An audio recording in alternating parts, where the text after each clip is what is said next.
What is going on, guys? Here I have the Logitech G102 Prodigy gaming mouse. Let's check it out. Inside the box, you get some warranty info, a sticker, and the G102. A minor nitpick, but the cable doesn't have a cable cap, which could be useful for storage if you plan to carry it around. The body is shaped with a conventional mouse design and comes in two colors, white and black. It is basically symmetrical, except for the side buttons on the left, which prevent it from being a completely ambidextrous mouse. But actually, if you really wanted to, I don't see much of an issue in a left-hander using it, as long as you don't mind the side buttons being on the wrong side. The middle section around the scroll wheel is the only part that utilizes a shiny reflective plastic, while the rest is a matte texture. There are no rubber grips on the side, and on the base there are 4 contact points. These provide a smooth, consistent slide without any noticeable drag. Compared to the Razer Mamba and Death Adder, it is smaller in both the height and length. Personally, the mouse feels small, especially as a palm grip user, and coming from the Mamba as my daily driver. Both the claw grip and fingertip grip are perfect to use, and all buttons can be reached. The G102 is also light, coming in at 85 grams, and I read that some users on Reddit have drilled holes into it to make it even lighter. The cable is 2 meters long and not braided, so you shouldn't have any issues with it getting stuck on table edges.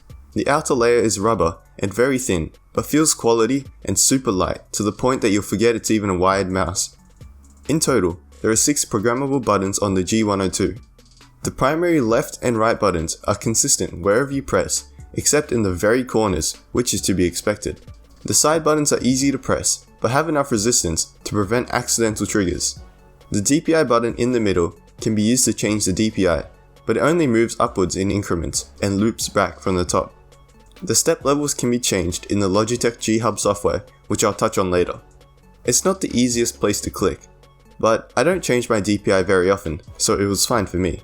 You can also customize all of this in software as well. The scroll wheel is fully rubber and has a comfortable level of grip on it. I felt that it had a little bit more resistance than the Razer Mamba, but also has more feedback if that's what you're after. Here are what the buttons sound like.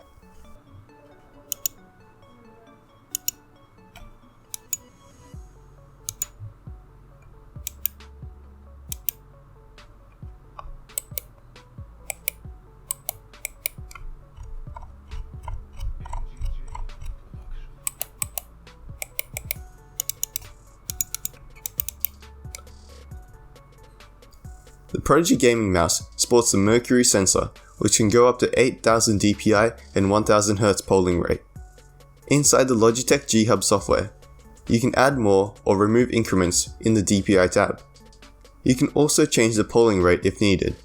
On a side note, the G Hub is one of the best applications that I've used. It's very simplistic and not cluttered, but also features everything you'd want to configure.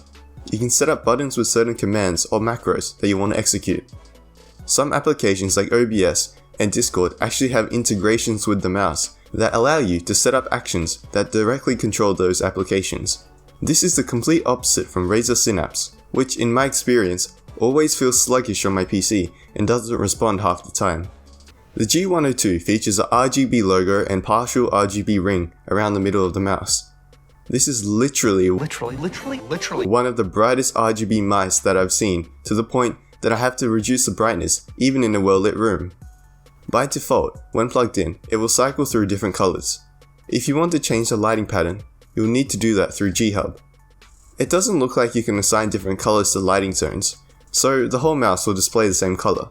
In addition, when using the fixed lighting effect, you can't reduce the brightness, so I usually kept it on cycle or breathing. The RGB can also be used with Logitech's Light Sync, so if you have other Logitech devices, then you are able to sync the RGB patterns across them. Other than that, it looks clean, though I miss the glowing scroll wheel from Razer products. Overall, I'm very happy with the build and customizability in software, while also keeping it simple for those who prefer that. Personally, I like having a slightly larger mouse, but that's all down to personal preference, and if you decide to grab one of these, I don't think you'll regret it. If you made it this far to the end of the review, thanks for watching. I hope this video helped you out, and let me know what you think about the G102. Please support the channel by subscribing if you haven't already, and until next time, don't forget to keep it real.